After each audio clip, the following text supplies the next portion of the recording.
Hello दोस्तों, आप सभी का स्वागत है एसके एजुकेशन में। मैं स्मित भारद्वाज, जो कि हम बात कर रहे थे आपका वन लाइनर जीके के बारे में। जीके के नहीं बल्कि साइंस के बारे में। और साइंस में जो भी प्रश्न हमारा बनता है खासतौर से रेलवे, एनटीपीसी और ग्रुप डी के लिए, ठीक है।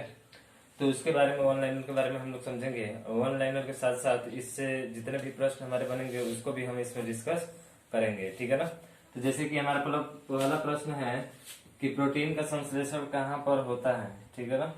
प्रोटीन का संश्लेषण कहाँ पे होता है, तो वो होता है आपका राइबोसोम में। किसमें होता है? राइबोसोम में। यानी कि प्रोटीन का जो संश्लेषण होता है वो राइबोसोम में होता है। अब राइबोसोम से थोड़ी सी बातें हम जान लेते हैं कि राइबोसोम होता क्या है, ठीक है। इसकी खोज किसने किया था? तो राइबोसोम की जो खोज किया था ये 1955 में, ठीक है। किसने किया था? पोलैंड ने किया था, ठीक है ना। 1955 में किसने किया था? तो पोलैंड में किया था। अब बात आती है यहाँ पे प्रोटीन। तो प्रोटीन का संश्लेषण आखिर क्यों होता है? तो याद रखिए कि अमीनो अम्ल जो होता है, अमीनो अम्ल की सहायता से, ठीक है। किसकी सहायता से? अमीनो अम्ल की सहायता से, अम्ल की सहायता से प्रोटीन का संश्लेषण होता है। क्या होता है? प्रोटीन का संश्लेषण। प्रश्न आता है कि किसकी सहायता से प्रोटीन का संश्लेषण होता है, तो अमीनो अम्ल के, ठीक है ना। अमीनो अम्ल की सहायता से प्रोटीन का क्या होता है? संश्लेषण होता है। और अमीनो अम्ल से प्रोटीन का जो संश्लेषण होता है, इसलिए इसको प्रोटीन की फैक्ट्री भी कहा जाता है, ठीक है ना। तो राइबोसोम को हम क्या बोलेंगे? प्रोटीन की फैक्ट्री। यानी इसको हम प्रोटीन की फैक्ट्री भी बोलते हैं। प्रोटीन की फैक्ट्री। क्यों प्रोटीन की फैक्ट्री बोला जाता है? तो प्रोटीन की फैक्ट्री इसलिए बोला जाता है कि यह जो है अमीनो अम्ल की सहायता से प्रोटीन का क्या करता है? संश्लेषण करता है। और जब प्रोटीन का संश्लेषण करता है इसलिए इसको प्रोटीन की फैक्ट्री भी कहते हैं। तो याद रखिएगा कि प्रोटीन का संश्लेषण कहाँ पे होता है, तो बताएंगे राइबोसोम में होता है। इसकी खोज किसने किया था? तो पोलैंड ने किया था। कितने में? तो 1955 में, ठीक है।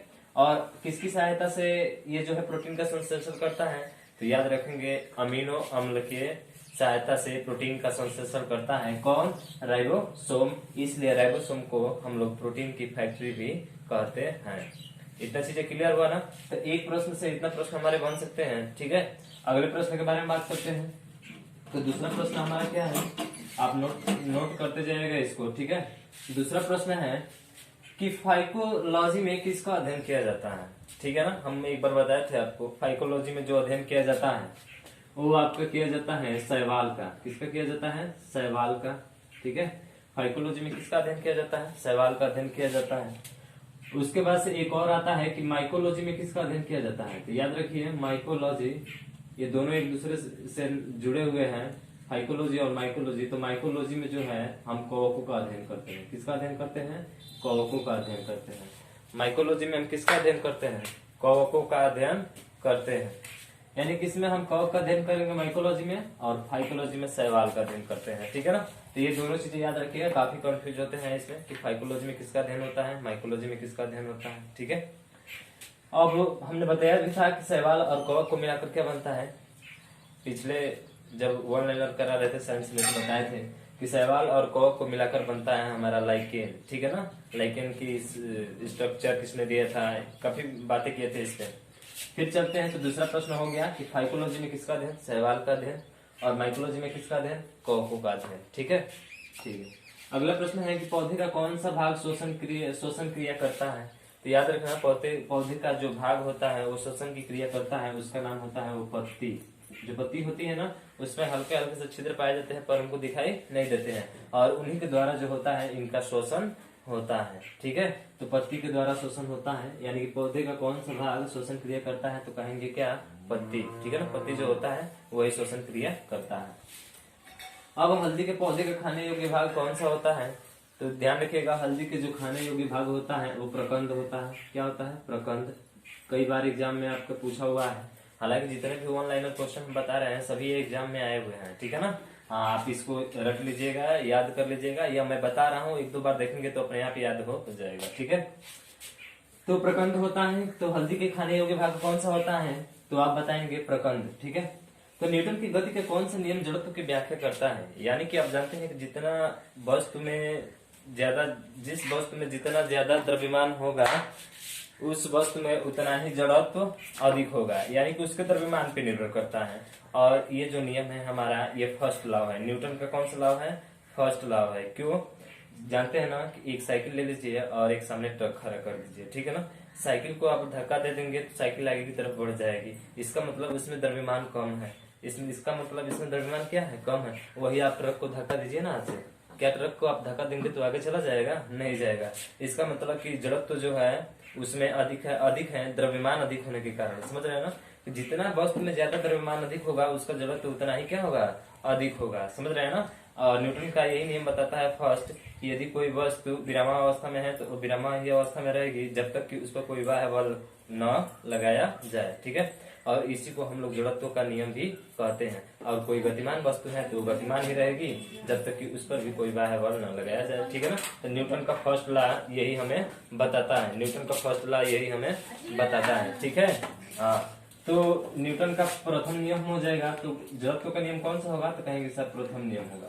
याद रखिए, जिस वस्तु में जितना ज्यादा जड़त्व द्रव्यमान होगा उस वस्तु में उतना ही जड़त्व अधिक होगा, ठीक है।